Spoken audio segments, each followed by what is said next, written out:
नमस्कार दोस्तों, मैं आपका दोस्त महावीर ग्रीन स्टार चैनल से फिर आपके सामने लेकर आए हूँ एक और अच्छी सी वीडियो। मेरी इस वीडियो को देखने से पहले मेरे ग्रीन स्टार चैनल को सब्सक्राइब करें, बेल आइकॉन का बटन है उस पर क्लिक करें ताकि आप मेरे चैनल से जुड़ जाए और जब भी मैं कोई ऐसी वीडियो बनाऊँ उसका नोटिफिकेशन आपके पास पहुँच जाए। तो दोस्तों लाइक करें, शेयर करें, कॉमेंट करें। शुरू करते हैं दोस्तों आज की वीडियो। आज की वीडियो है पब्लिक एडमिनिस्ट्रेशन +2 क्लास। लेसन है पदोन्नति यानी प्रमोशन। 12वां लेसन है। वेरी इंपॉर्टेंट क्वेश्चन है दोस्तों। तो शुरू करते हैं। पदोन्नति का क्या अर्थ है, कितने सिद्धांत है, क्या होती है, शुरू से लेकर अंत तक जरूर देखिएगा। तो सबसे पहले आता है पदोन्नति का अर्थ यानी प्रमोशन का मीनिंग। कहते हैं पदोन्नति शब्द पद +29 से मिलकर बना है, अर्थात जब कर्मचारी के पद में बढ़ोतरी होती है तो उसे पदोन्नति कहते हैं। पदोन्नति से कर्मचारी के पद में परिवर्तन नहीं होता, बल्कि उसके उत्तरदायित्व, उसका वेतन, प्रतिष्ठा में भी बदलाव होता है। पदोन्नति से अभिप्राय निम्न पद से उच्च पद की ओर जाने से है। तो ये था इसका मीनिंग। अब है पदोन्नति के सिद्धांत, तो वो है 2, वरिष्ठता का सिद्धांत, योग्यता का सिद्धांत।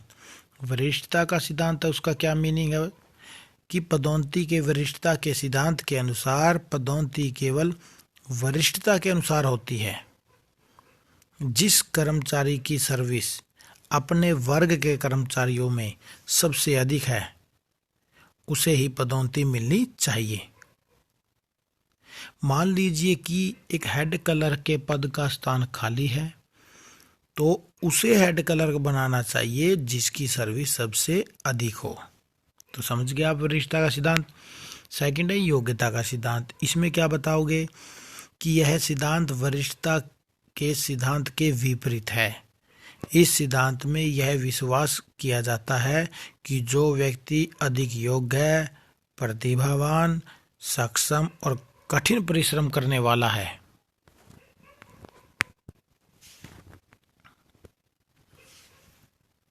उन्हीं को पदोन्नति मिलनी चाहिए। इस प्रकार पदोन्नति में केवल योग्यता का सिद्धांत होना चाहिए। इस प्रकार उन कर्मचारियों को पदोन्नति मिलनी चाहिए जो उसके योग्य हो। अब आता है सबसे पहले वरिष्ठता के सिद्धांत के गुण या लाभ बताओ। सबसे पहले पढ़ेंगे वरिष्ठता। तो सबसे पहला गुण है कि यह सिद्धांत लोकतांत्रिक है। कैसे कि यह सिद्धांत अधिक लोकतांत्रिक है क्योंकि इसके अंदर प्रत्येक व्यक्ति को पदोन्नति उसकी वरिष्ठता के आधार पर मिलती है। जो संगठन में पहले आया है उसे पदोन्नति पहले, और जो उसके बाद आया है तो उसे बाद में पदोन्नति मिलती है। यह न्याय संगत है। सेकंड है अनुभव का लाभ, कि वरिष्ठ कर्मचारी अनुभवी होता है और अनुभव प्रशासन की कुशलता के लिए बहुत आवश्यक है। तीसरा है कि यह सिद्धांत वास्तविकता पर आधारित है। क्या बताओगे इसमें कि यह सिद्धांत वास्तविकता पर आधारित है, क्योंकि पदोन्नति करने के लिए व्यक्ति की शकल नहीं बल्कि उसके सेवा काल का सहारा लिया जाता है। चौथा पॉइंट, राजनीतिक हस्तक्षेप नहीं, कि इस सिद्धांत का एक लाभ यह है कि इसमें पदोन्नति के क्षेत्र में राजनीति के हस्तक्षेप की संभावना समाप्त हो जाती है। दोस्तों वीडियो अच्छी लगी है तो लाइक ज़रूर करें। अगले पॉइंट पे चलते हैं, 5वें पे, प्रशासन में कुशलता, कि इससे प्रशासन में कुशलता बनी रहती है क्योंकि कर्मचारियों को पता होता है कि वरिष्ठता के आधार पर उन्हें पदोन्नति मिल ही जाएगी, तो इसलिए वो अपने काम को दिल लगा कर करते हैं। दोस्तों अगर वीडियो अच्छी लगे, पसंद आए, तो इसकी PDF भी फाइल है मेरे पास पूरे लेसन की, पूरे पब्लिक ऐड की। तो आप डिस्क्रिप्शन में फ़ोन नंबर दे रखा है, आप मैसेज करके मेरे से वो PDF फाइल भी ले सकते हैं फ्री ऑफ कॉस्ट। छठा पॉइंट है दोस्तों, कम आयु वाले व्यक्ति अधिक आयु वालों के उत्तराधिकारी नहीं बनते। यानी कि इस सिद्धांत के अनुसार अधिक आयु वाले व्यक्ति उच्च पदों पर और कम आयु वाले व्यक्ति निम्न पदों पर काम करते हैं। उन्हें कम आयु के कर्मचारियों के नीचे काम नहीं करना पड़ता। 7वां पॉइंट है कर्मचारियों के मनोबल को बढ़ाता है, कि वरिष्ठता का सिद्धांत कर्मचारियों के मनोबल को बढ़ाता है, क्योंकि कर्मचारियों को पदोन्नति के लिए किसी उच्च अधिकारी की चापलूसी नहीं करनी पड़ती। वे अपनी पदोन्नति के लिए बेफिक्र रहते हैं, जिससे उनका मनोबल भी उच्च रहता है। 8वां पॉइंट समान अवसर मिलना, कि इस सिद्धांत के अनुसार प्रत्येक व्यक्ति को पदोन्नति के समान अवसर प्राप्त होते हैं, इसलिए यह पदोन्नति की प्रणाली न्यायपूर्ण तथा उचित है। अब आएगा वरिष्ठता के सिद्धांत के दोष। हमने पहले पढ़े गुण, अब दोष। कि इस सिद्धांत का मानना है कि सभी कर्मचारी पदोन्नति के योग्य हैं, जो कि उचित नहीं है। सेकंड, इस सिद्धांत की कोई गारंटी नहीं है कि पदोन्नति प्राप्त करने वाला वरिष्ठ अधिकारी योग्य हो, क्योंकि सर्विस अधिक होने से कोई व्यक्ति योग्यता का दावा नहीं कर सकता। तीसरा पॉइंट, इस सिद्धांत का एक दोष यह है कि इसमें योग्य व्यक्तियों की पहचान ठीक प्रकार से करने की कोई विधि या व्यवस्था नहीं है, सभी को एक तरीके से ही आंका जाता है।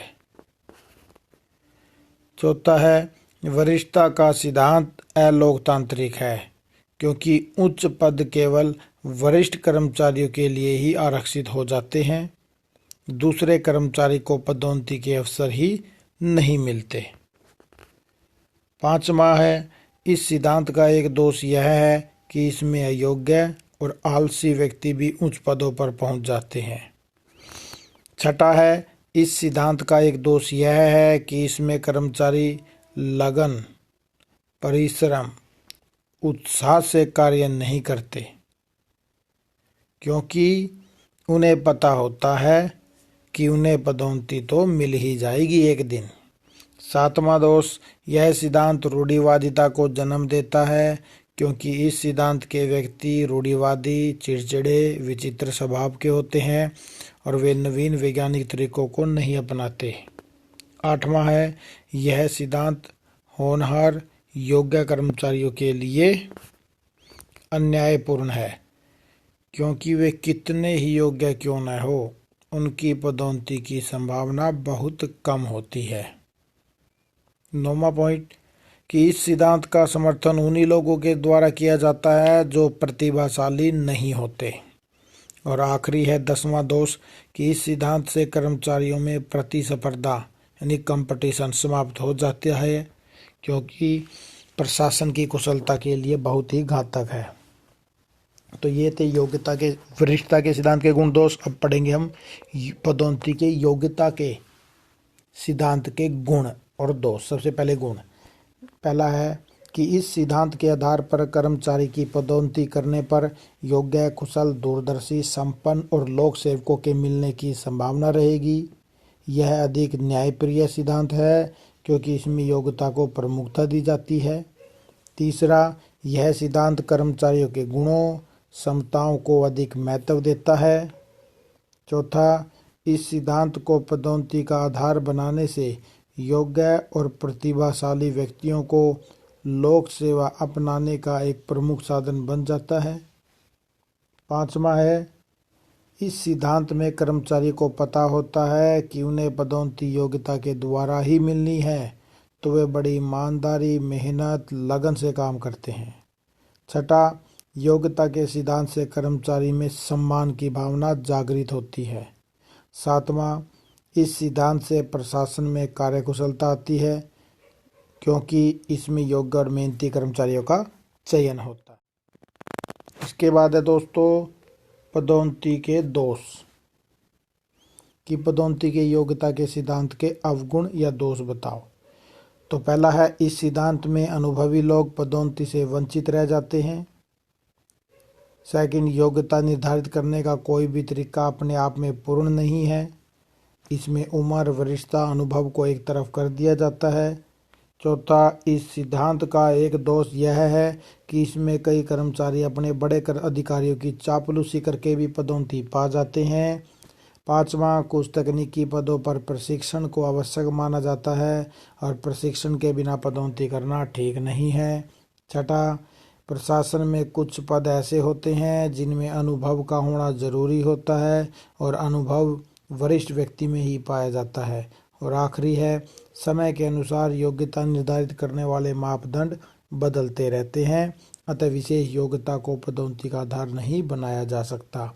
तो दोस्तों, आज की हमारी वीडियो यही समाप्त होती है। मैं आशा करता हूँ मेरे द्वारा दी गई जानकारी आपको अच्छी लगी होगी। वीडियो अच्छी लगी है तो लाइक शेयर कमेंट करना मत भूलें। फिर मिलते हैं नेक्स्ट क्वेश्चन के साथ, नेक्स्ट टॉपिक के नेक्स्ट डे नेक्स्ट वीडियो में। जय हिंद, जय भारत, धन्यवाद दोस्तों।